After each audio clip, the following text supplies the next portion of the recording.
ನನ್ನ ಹೆಸರು ಅಶೋಕ್ ಕಾಮತ್. ನರಸಿಂಹಯ್ಯ ನೋಡಿ, ಇವ್ರು ನೋಡಿದ್ರೆ ಹಿಂಗೆ ಕಾಣ್ತಾರೆ. ಸ್ಪೋರ್ಟ್ಸ್ ಮ್ಯಾನ್, ಬಾಸ್ಕೆಟ್ಬಾಲ್ ಆಡ್ತಾರೆ, ಬಾಸ್ಕೆಟ್ಬಾಲ್ ಚಾಂಪಿಯನ್ ಅವರು. ಬರೀ ಸೈಂಟಿಸ್ಟ್ ಅಲ್ಲ, national level sports man, national level coach. ಗೊತ್ತಾಯ್ತಾ? ನಿಮ್ಮಲ್ಲಿ ಕೆಲವರು ಗೋಳೋ ಅಂತ ಅಳ್ತಿರಲ್ಲ, ಅಯ್ಯೋ ನಮ್ಮನ್ನ ಸ್ಪೋರ್ಟ್ಸ್ ಕರ್ಕೊಂಡು ಹೋಗ್ಬಿಟ್ರು, ನಾವೇನು ಓದಿಲ್ಲ ಅಂತ ನೋಡಿ ಹೇಗಿದ್ದಾರೆ. ಮೊದಲು ಸ್ಪೋರ್ಟ್ಸ್ ವಿದ್ಯೆ, ಆಮೇಲೆ ಸ್ಪೋರ್ಟ್ಸ್ ಇರಲೇಬೇಕು. ಮಕ್ಕಳು ಸ್ಪೋರ್ಟ್ಸ್ ಆಡಲೇಬೇಕು, ಬ್ಯಾಲೆನ್ಸ್ ಮಾಡ್ಬೇಕು ಎರಡು.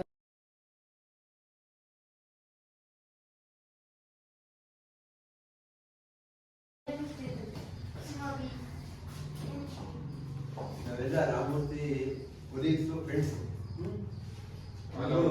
ನಾಗರಾಜನ್ ಅಂತ ನೀವು ಅವರೇ ಇಂಟರ್ವ್ಯೂ ಮಾಡಿ.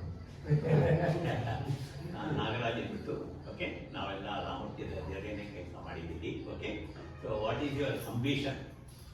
What you want to become when you become in higher class? ಏನಾಗಬೇಕು ಅಂತಿದೆ? ಏನಾಗಬೇಕು ಅಂದ್ಬಿಟ್ಟು doctor, engineer, police. Very good. Teacher, very good. Teacher, Soldier. businessman. IAS, civil service. World's best businessman. Good. Businessman. Police. Police, ಇಬ್ರು police ಆಯ್ತು. Soldier. ಇಬ್ರು Teacher. Soldier ಆಯ್ತು. IAS. ಇಬ್ರು IAS. Army. Army 3 ಜನ ಆಯ್ತು. Soldier. 4 IAS. 3 IAS. Engineer. Engineer. ಯಾರು engineer ಒಬ್ಬರೇ, engineer ಒಬ್ರೇ, ಯಾರು ಒಬ್ರೇ ಇಲ್ಲ. ನೀವು ಒಪ್ಪಿಕೊಳ್ಳೋದಾದ್ರೆ ಯಾರು ಒಬ್ರು ಬೇಕಲ್ಲ. ಓಕೆ, ನಿಮಗೆಲ್ಲ ಒಂದು ಗಿಫ್ಟ್. ನನ್ನ ಹೆಸರು ಅಶೋಕ್ ಕಾಮತ್. ನರಸಿಂಹಯ್ಯ ಅಂತ. ನರಸಿಂಹಯ್ಯ ನೋಡಿ, ಇವ್ರು ನೋಡಿದ್ರೆ ಹಿಂಗೆ ಕಾಣ್ತಾರೆ. ಸ್ಪೋರ್ಟ್ಸ್ ಮ್ಯಾನ್, ಬಾಸ್ಕೆಟ್ಬಾಲ್ ಆಡ್ತಾರೆ, ಬಾಸ್ಕೆಟ್ಬಾಲ್ ಚಾಂಪಿಯನ್ ಅವರು. ಬರೀ ಸೈಂಟಿಸ್ಟ್ ಅಲ್ಲ, national level sports man, national level coach. ಗೊತ್ತಾಯ್ತಾ? ನಿಮ್ಮಲ್ಲಿ ಕೆಲವರು ಗೋಳೋ ಅಂತ ಅಳ್ತಿರಲ್ಲ, ಅಯ್ಯೋ ನಮ್ಮನ್ನ ಸ್ಪೋರ್ಟ್ಸ್ ಕರ್ಕೊಂಡು ಹೋಗ್ಬಿಟ್ರು, ನಾವೇನು ಓದಿಲ್ಲ ಅಂತ ನೋಡಿ ಹೇಗಿದ್ದಾರೆ. ಸ್ಪೋರ್ಟ್ಸ್ ಅಲ್ಲೇ ಎಷ್ಟು ಬೇಕಾದ್ರೂ ಮುಂದುವರಿಬೋದು. ಮೊದಲು ಸ್ಪೋರ್ಟ್ಸ್ ವಿದ್ಯೆ, ಆಮೇಲೆ ಸ್ಪೋರ್ಟ್ಸ್ ಇರಲೇಬೇಕು. ಮಕ್ಕಳು ಸ್ಪೋರ್ಟ್ಸ್ ಆಡಲೇಬೇಕು, ಬ್ಯಾಲೆನ್ಸ್ ಮಾಡ್ಬೇಕು ಎರಡು. ನೀವು ಓದೋದು ನಿಮಗೋಸ್ಕರ. ನೀವು ಓದಿ ನೀವು ದೊಡ್ಡವರಾಗಬೇಕು, ಎಲ್ಲರಿಗೂ ಸಮಾಜಕ್ಕೆ ದೇಶಕ್ಕೆ ಸೇವೆ ಮಾಡಬೇಕು. ಇವರು ಅಶೋಕ್ ಕಾಮತ್ ಅಂತ. ನಾನು ಅಶೋಕ್ ಕಾಮತ್ ಅಂತ. ನಾನು ಥಿಯರಿಟಿಕಲ್ ಕೆಲಸ ಮಾಡ್ತಾ ಇದ್ದೆ. ಡಾಕ್ಟರ್ ರವೀಂದ್ರ ಅಂತ. ಇವರು PhD ಇನ್ ಬಾಟ್ನಿ. ಬಾಟ್ನಿ ಅಂದ್ರೆ ವಿಚ್ ಬ್ರಾಂಚ್ ಆಫ್ ಬಯಾಲಜಿ? ನಮ್ಮ ಸ್ಕೂಲ್ ತುಂಬಾ ನೀವೇನ್ ಬೆಳೆಸ್ತಿದ್ದೀರಾ? ಅದನ್ನೇ ಬಾಟ್ನಿ ಅಂತ. Study of plants is botany, study of animals is zoology. So ಗಿಡ ಬೆಳೆಸಬೇಕು. ಒಬ್ಬೊಬ್ರು ಎಷ್ಟಾದ ಅಷ್ಟು ಕೈನಲ್ಲಿ ಮರ ಬೆಳೆಸಬೇಕು, ಗಿಡ ಬೆಳೆಸಬೇಕು. ಆ ಗಿಡದಿಂದ ಸಾಕಷ್ಟು ಉಪಯೋಗ ಇದೆ. ನಿಮಗೆ ಮನುಷ್ಯರ ಉಪಯೋಗ ಇದೆ ಗೊತ್ತಿಲ್ಲ, ಗಿಡದಿಂದ ಸಾಕಷ್ಟು ಉಪಯೋಗ ಇದೆ. ಗಿಡನ ಹಾಳು ಮಾಡಬಾರ್ದು. ಎಲ್ಲ ಗಿಡ ಬೆಳೆಸ್ತಾ ಇಲ್ಲ ನೋಡಿ, ನನಗೂ ತುಂಬಾ ಸಂತೋಷ ಆಯ್ತು. ಎಲ್ಲ ಗಿಡ ಬೆಳೆಸ್ತಿರಲ್ಲ ನೀವು, ಬಹಳ ಸಂತೋಷ ಆಯ್ತು. ನೀವೇ ಕೈಯಾರೆ ಬೆಳೆಸ್ತಾ ಇರೋದು ನಮ್ಗೆ ತುಂಬಾ ಖುಷಿ. ಎಲ್ಲ ಈ ತುಳಸಿ ಗಿಡ ಅದು ಆರಾಮ ಬರುತ್ತೆ, ಔಷಧಿಗೂ ಆಗುತ್ತೆ. ಹಾಗೆ ಎಲ್ಲ ಗಿಡದಿಂದಲೂ ಉಪಯೋಗ ಇದೆ.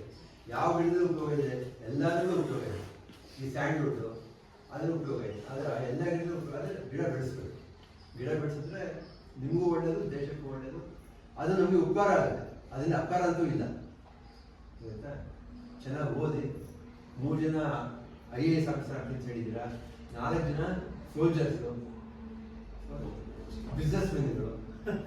ಸೊ ಎಲ್ಲಾದ್ರೂ ಇಂಪ್ರೂವ್ ಆಗಬೇಕು. ಯಾವುದೇ ತಗೊಳ್ಳಿ ಬೇಡದಿಲ್ಲ, ಅದರಲ್ಲಿ ಪೊಲೀಸ್ ಕಮಿಷನರ್, ನಿಮ್ಗೆಲ್ಲಾರು ನನ್ನ ಗಿಫ್ಟ್ ತಗೊಂಡ್ರಿ, ಸಣ್ಣ ಗಿಫ್ಟ್. ಒಂದು ಪೆನ್ನು, ಒಂದು ಪುಸ್ತಕ. ಒಂದು ನಿಮಿಷ ಇದರಲ್ಲಿ ಏನ್ ಬರೀಬೇಕು ಅಂತ ನಾನು ಸಲಹೆ ಕೊಡ್ತೀನಿ. ಇದು ಸಣ್ಣ ಪುಸ್ತಕ, ನೀವು ನೋಟ್ಬುಕ್ ತರ ಇಲ್ಲ. ನೀವು ದಿನಾಂಕೂ ಪಾಠ ಮಾಡ್ತೀರ, ಟೈಮ್ ಟೇಬಲ್ ಏನೋ ಒಂದು ಸಬ್ಜೆಕ್ಟ್ ಇರೋದು. ಇದ್ರಲ್ಲಿ ಏನ್ ಬರೀಬೇಕು ಅಂದ್ರೆ ಇವತ್ತು ಎಷ್ಟು ಕಲ್ತಿದ್ದೀರಾ ಅಂತ ಸಣ್ಣ ಸಣ್ಣಗೆ ಬರ್ಕೋಬೇಕು. ಎಲ್ಲಾನು ಅರ್ಥ ಆಗಲ್ಲ ಪಾಠ, ಹೌದಾ ಅಲ್ವಾ? ಸ್ವಲ್ಪ ಏನಾದ್ರು ಡೌಟ್ ಇರುತ್ತೆ. ಡೌಟ್ ಇರೋದು ಈ ಪುಸ್ತಕದಲ್ಲಿ ಬರ್ಕೊಂಡು ನೆಕ್ಸ್ಟ್ ಡೇ ಮನೆಗೆ ಹೋಗಿ ಟ್ರೈ ಮಾಡಿ, ಅಭ್ಯಾಸ ಮಾಡಿ, ಅರ್ಥ ಆಗಿಲ್ಲ ಆದರೆ ಮಾರನೇ ದಿವಸ ಇಲ್ಲಿ ಬರ್ಕೊಂಡು ಬಂದು ನೆಕ್ಸ್ಟ್ ಹತ್ರ ಕೇಳಿ, ಸರ್ ಇದು ಅರ್ಥ ಆಗಿಲ್ಲ, ಈ ಥರ ಯಾಕೆ, ಈ ನಂಬರ್ ಯಾಕೆ ಬಂತು, ಈ ರಿಸಲ್ಟ್ ಯಾಕೆ ಬಂತು, ನನಗೆ ಅರ್ಥ ಆಗಿಲ್ಲ ಅಂತ ಕೇಳ್ಬೋದು. ಇದ್ರಲ್ಲಿ ಬರ್ಕೊಂಡ್ರೆ ನಿಮ್ಗೆ ಗ್ಯಾಪ್ ಕೊಡುತ್ತೆ, ಗೊತ್ತಾಯ್ತಾ? ಅದಕ್ಕೆ ಈ ಸಣ್ಣ ಪುಸ್ತಕ ಕೊಟ್ಟಿರೋದು. ಇದು ಡೈರಿ ತರ, ಗೊತ್ತಾಯ್ತಾ? ಎಲ್ಲರೂ ಚೆನ್ನಾಗಿ ಚೆನ್ನಾಗಿ ಅಭ್ಯಾಸ ಮಾಡಿ. ಇಲ್ಲೆಲ್ಲ ಮಾಡೋದು ಓದೋದು ಅಂತ, ಓದೋದು ಅಭ್ಯಾಸ ಮಾಡಬೇಕು.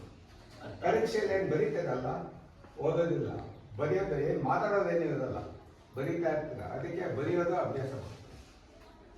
ಹಳೆ ಪೇಪರು, ಹಳೆ ನೋಟ್ಬುಕ್ ತಗೊಂಡು ಅಭ್ಯಾಸ ಮಾಡಿ, ಗೊತ್ತಾಯ್ತಾ? ಇದೇ ಸೊಲ್ಯೂಷನ್. ಅದಕ್ಕೆ ನಾವು ಸಣ್ಣ ನೋಟ್ಬುಕ್ಕು ಒಂದು ಪೆನ್ ಕೊಡ್ತೇವೆ. ಯಾವುದಕ್ಕೋಸ್ಕರ? ಡೈರಿಗೋಸ್ಕರ. ಏನು ಅರ್ಥ ಮಾಡ್ಕೊಂಡಿದ್ದೀರೋ ಇಲ್ಲೋ, ಏನು ಕಷ್ಟ ಆಗಿದೆಯೋ ಇದ್ರಲ್ಲಿ ಬರ್ಕೊಂಡ್ಬಿಟ್ಟಿದೆ, ಬರ್ಕೊಳ್ಳಿ ಸರ್. ಚಿಕ್ಕದಾಗಿ ಬರ್ಕೊಳ್ಳಿ ಎಲ್ಲ ಸಬ್ಜೆಕ್ಟ್. ದಿನಾಗಲೂ ಬರ್ಕೊಂಡು ಬಂದರೆ ಅದು ಅಭ್ಯಾಸ ಹೋಗ್ಬಿಡುತ್ತೆ.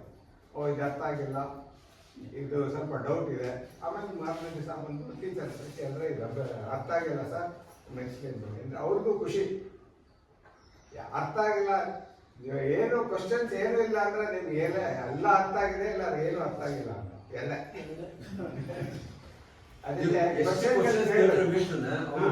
ಅವ್ರಿಗೂ ಖುಷಿ ಆಗುತ್ತೆ. ಓದ್ಬಿಟ್ಟು ಅರ್ಥ ಮಾಡಕ್ ಟ್ರೈ ಮಾಡ್ಕೊಳ್ತಾ ಇದ್ದಾರೆ, ಅವರು ಖುಷಿ ಆಗುತ್ತೆ, ಅವ್ರು ಖುಷಿ ಮಾಡ್ಬೇಕು. ಓಕೆ, ಏನಾದ್ರು ಪ್ರಶ್ನೆಗಳಿದೆಯಾ ನಿಮ್ಗೆ? ಯಾರಾದ್ರೂ ಕೇಳು, ಪ್ರಶ್ನೆ ಇದೆಯಾ? ನಾನು ಮಾತಾಡಿದ ಅರ್ಥ ಆಯ್ತಾ? ಎಲ್ಲ ಅರ್ಥ ಆಯ್ತು. ಹೆದರ್ಕೊಳ್ಳೋದೇನಿದೆ ನೋಡಿ, ಕೇಳ್ಬೇಡಿ. ಯಾರೇನೋ ಇದೆಲ್ಲ ನಾವೇನ್ ಮಾರ್ಕ್ಸ್ ಕೊಡಲ್ಲ, ಫೇಲ್ ಮಾಡಲ್ಲ, ಪಾಸ್ ಮಾಡಲ್ಲ. ಆದ್ರೆ ಅವರನ್ನ ನೋಡಿ ಎತ್ತರಕ್ಕೆ ಬೆಳೆಯೋ ಆಸೆ ನಮ್ಮಲ್ಲಿ ಹುಟ್ಟಬೇಕು ಅಲ್ವಾ? 100ಕ್ಕೆ 100 ಮಾರ್ಕ್ಸ್ ತಗೊಳ್ತೀನಿ ಅಂತ ನೀನು ಟ್ರೈ ಮಾಡ್ಬೇಕು. ಅವಾಗ 90 95 ಬರುತ್ತೆ. ನೀನು 100ಕ್ಕೆ 90 ಬಂದಿದ್ದು 80 ಬರುತ್ತೆ, ಆಯ್ತಾ? 100ಕ್ಕೆ 100 ಬರಬೇಕು ಅಂತ ಟ್ರೈ ಮಾಡಬೇಕು. ಅವಾಗ ನಿಮಗೆ ಎಲ್ಲ ಒಂಚೂರು ಮಿಸ್ಟೇಕ್, ನಿಮ್ಗೆ ಗೊತ್ತಿಲ್ಲದೆ ಮಿಸ್ಟೇಕ್ ಆಗಿರುತ್ತೆ. ಗೊತ್ತಿದ್ದು ಅಲ್ಲ, ಗೊತ್ತಿಲ್ಲದೆ ಈ ಬರೆಯೋಕೆ ಬೈ ಬರ್ಬಿಟ್ಟಿರ್ತೀಯ, ಯಾಕೆ ಗೊತ್ತಿಲ್ಲ. ಸೊ ಅದಕ್ಕೆ 100ಕ್ಕೆ 100 100 ಬರುತ್ತೆ ಮಾಡಬೇಕು. ಅವಾಗಲೇ ನಿಮಗೆ ಜಾಸ್ತಿ ಮಾಡ್ತಾರೆ. ಲಾಸ್ಟ್ ಬೆಂಚ್ ಅಲ್ಲಿ ಕೂತ್ಕೊಂಡು ಏನ್ ಬೇಜಾರು ಮಾಡಿ, ನಾನು ಕೂಡ ಲಾಸ್ಟ್ ಬೆಂಚ್ ಅಲ್ಲಿ ಯಾಕಂದ್ರೆ ನಮ್ಮ ನೆಕ್ಸ್ಟ್ ಯಾವ್ದೋ ಲಾಸ್ಟ್ ಬೆಂಚ್ ಅಂತ ಪ್ರಶ್ನೆ ಕೇಳೋದು. ನಾನು ಎದ್ಬಿಟ್ಟು ಹೇಳ್ದೆ, ನೀನ್ ಕೂತ್ಕೊಳ್ಳಪ್ಪ ಲಾಸ್ಟ್ ಬೆಂಚ್, ಯಾಕೆ ಕೂತಿದ್ದೆ ಇಲ್ಲಿ ಅಂತ ನನಗೆ ಇರುತ್ತೆ. Okay, best of luck everybody. ಚೆನ್ನಾಗಿ ಯೂಸ್ ಮಾಡಿ. All the best.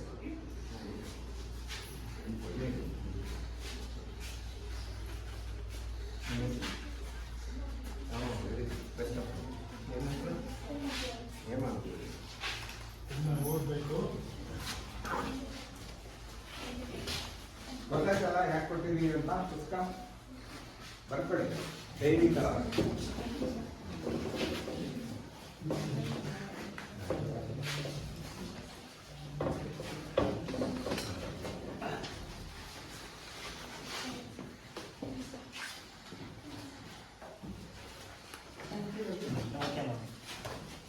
ಟೀಚರ್ ಕೊಟ್ಬಿಡಿ.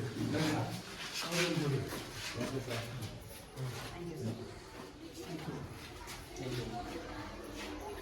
I think this is the best blessing we can get.